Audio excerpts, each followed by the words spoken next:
안녕하세요. 슈르의 평생투자 슈르입니다. 카카오뱅크 공모가가 드디어 정해졌습니다. 26일, 27일에 청약을 진행하는데요. 공모가가 39,000원으로 확정이 되었어요.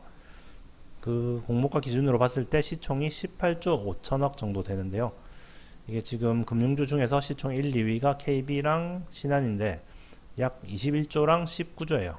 그러니까 카카오뱅크는 이제 바로 3위로 치고 올라가고 이게 공모가 기준이죠. 근데 보통 공모하는 날에 보통 막 따상이나 뭐 그냥 더블만 가더라도 압도적으로 1등이 되는 거죠. 카카오뱅크는 이렇게 높은 평가를 받는데 반면에 기존 금융주들은 거의 뭐 몇 년 동안 계속 그냥 내려가거나 뭐 거의 횡보하는 그런 수준이었죠. 아무래도 이제 카카오뱅크가 계속 좀 잘 나가면은 기존 금융주들의 입지가 좀 좁아진다 뭐 이런 뭐 걱정도 아마 있을 것 같고 그렇습니다. 그래서 오늘은 기존 금융주들은 뭐 어떻게 될 것인가 한번 얘기를 좀 해볼 거고요. 가볍게. 예, 그리고 146주차 계좌 먼저 확인을 해보겠습니다. 예, 저축은행 계좌 돈을 좀 뺐습니다. 저축은행 계좌에서 주식이 좀 사고 싶어져 가지고 국내 주식 계좌로 1000만원을 옮겼고요. 그래서 509만원 정도 있고요. 국내 주식은 여기서 1000만원 옮겼고 거기다가 500만원을 추가로 입금해서 지금까지 7,300만원 투자해서 현재 1억 1,720만원 정도 되고요. 일단 지난주보다는 약간 내린 셈이죠. 일단 이번 주에 좀 특징적인 게 더네이처 홀딩스가 원래 테일러메이드라는 회사를 이제 인수하는데 참여를 한다고 했다가 그게 이제 다른 회사한테 밀려가지고 FNF한테 밀려서 철회를 하면서 갑자기 하루 만에 막 17%인가 그렇게 폭락을 하는 그런 일이 벌어졌었습니다. 그래서 이게 조금 타격이 있었고요. 하지만 저는 이거 투자할 때 뭐 그런 테일러메이드 그런 거랑 상관없이 그냥 내셔널 지오그래픽만 보고 투자를 한 거기 때문에 일단 뭐 투자는 계속 뭐 이어나갈 생각입니다. 그 다음에 해외 주식 계좌는 지금까지 800만원 투자해서 현재 1256만원 정도 되고요. S&P 500 지수는 진짜 뭐 그냥 끝도 없이 오를 모양입니다. 수익률이 거의 막 71%가 되네요. 이거 지수 투자인데 그렇게 오랜 기간 투자한 것도 아닌데 수익률이 71%입니다. 그 다음에 자산 배분 계좌는 지금까지 800만원 투자해서 현재 978만원 정도 되고요. 뭐 일단 채권과 주식의 비율을 1대1로 맞춰 나가는 계좌입니다. 그 다음에 엑셀로 한번 보겠습니다. 엑셀을 좀 깔끔하게 정리를 했습니다. 이렇게 구분하기 쉽게 예금, 한국 주식, 해외 주식, 자산 배분 계좌 합계 이렇게 깔끔하게 정리를 저희 와이프가 도와줬습니다. 2018년 10월부터 투자를 시작해서 어느덧 146주짜까지 왔고요. 예금 500만원 투자해서 현재 508만 9,010원이고요. 한국 주식 7,400만원 투자해서 현재 1억 1,721만 8,859원, 해외 주식 800만원 투자해서 현재 1,256만 2,611원, 자산 배분 계좌 800만원 투자해서 현재 978만 8,246원, 합계는 9,400만원 투자해서 현재 1억 4,465만 8,726원입니다. 그래프를 보시면 뭐 이게 돈을 500만원 추가로 투입을 했기 때문에 일단 뭐 실제로는 지난주보다 좀 줄어든 셈이죠. 은행주에 대해서 한번 얘기를 해보도록 하겠습니다. 은행주에 대한 뭐 그 특별한 인사이트가 제가 있거나 뭐 그런 건 아니고요. 그냥 은행주의 뭐 배당률이나 앞으로의 전망에 대해서 그냥 간단하게 얘기를 해볼게요. 일단 뭐 대표적인 은행주 신한금융지주를 보면은 하여튼 전체적으로 봤을 때는 2011년부터 거의 10년 동안 거의 뭐 횡보 상태거나 뭐 하락하는 상태죠.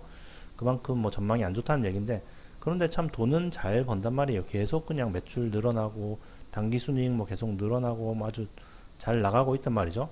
그런데 주가는 계속 좀 빠졌단 말이죠. 일단 배당률을 한번 살펴볼게요. 배당률이 지금 여기 네이버에 나와 있는 걸로는 3.91% 돼 있는데, 이건 이제 작년에 받은 배당금 기준으로 했을 때 3.91%예요.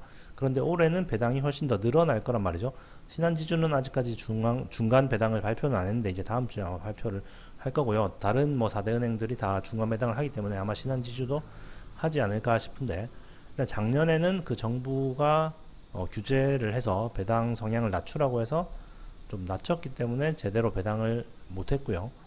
뭐 그래도 신한은행은 배당 성향을 막 20%로 공고했는데 그래도 좀 정부에 약간 반항하면서 좀 더 높인 것 같은데, 자 그래서 작년에는 1,500원을 배당을 했고요. 올해는 이제 배당 성향을 자기 맘대로 해도 되기 때문에 원래 평소처럼 한 25% 정도 하면은 이제 순이익도 늘어나고 했기 때문에 배당금을 한 2,000원 정도를 줄 거란 말이에요. 배당금이 2,000원, 주당 배당금이 2,000원이면은 배당률로 따졌을 때는 얼마지? 한번 계산을 해볼게요. 네, 계산을 해보면은 5.2% 정도 되거든요. 네, 배당률이 5.2%면 정말 괜찮잖아요. 이런 안정적인 은행 주식이 배당률이 5.2%다. 배당 성향이 뭐 그렇게까지 높은 것도 아니고 배당 성향이 25%인데 그러니까 번 돈의 25%를 나눠주는데 그거의 배당률이 5%다. 이 정도면은 5.2%다. 이 정도면 아주 상당히 배당금이 높은 거죠. 하나은행 쪽은 뭐 더 높을 거거든요. 제가 계산을 해봤을 때. 그래서 뭐 배당률이나 뭐 순이익이나 이런 돈을 버는 걸 봤을 때는 분명히 괜찮단 말이죠. 앞으로도 그렇게 뭐 크게 막 꺾이거나 그럴 것 같지는 않은데 그런데 주가가 생각보다 참 안 오른단 말이죠. 아까 말씀드린 카카오뱅크 때문에 기존 금융주들이 좀 안 좋을 것이다 이렇게 얘기를 많이 하잖아요. 카카오뱅크가 이제 쉬운 접근성, 이제 요즘 젊은 사람들이 카카오를 다 쓰니까 젊은 사람뿐만이 아니라 뭐 나이 많으신 분들도 카카오를 다 쓰니까 그런 카카오뱅크의 쉬운 접근성으로 인해서 다 카카오뱅크가 먹을 것이다, 뭐 대출이나 이런 시장을 그런 식으로 걱정을 해서 이제 기존 금융주들이 주가가 좀 힘을 못 쓰는 것 같은데요. 그런데 이게 금융이라는 게 그냥 뭐 접근성만 좋다고 되는 게 아니잖아요. 일단은 사실 자본이 중요하거든요. 자본금이 충분히 있어야 그걸 바탕으로 이렇게 대출을 해주고 이자를 받고 돈을 버는 건데 뭐 일단 신한이나 KB에 비해서 카카오뱅크는 사실 자본력이 훨씬 딸리죠. 물론 뭐 이번 상장을 통해서 좀 유치를 하겠지만 그래도 신한이나 KB금융 이런 데가 그래도 자본금이 훨씬 많기 때문에 자본력이 있어야 그만큼 또 대출을 해주고 수익을 남기고 그렇게 할 수가 있는 거거든요. 무조건 접근성만 좋다고 되는 게 아니고요. 그리고 뭐 카카오뱅크라고 해서 무슨 이자를 확 낮출 수 있는 것도 아니고 사람들은 뭐 결국 이자가 싼 곳에 대출을 하게 되는 거잖아요. 그래서 뭐 카카오뱅크에서 이자가 확 싸지 않는 이상은 뭐 신한이나 KB에서 당연히 뭐 돈을 빌리는 사람들도 많을 거고 하기 때문에 뭐 크게 걱정할 필요는 없을 것 같아요. 그리고 뭐 접근성에 대해서도 뭐 신한이나 KB 뭐 이런 은행들도 뭐 가만히 있는 건 아니죠.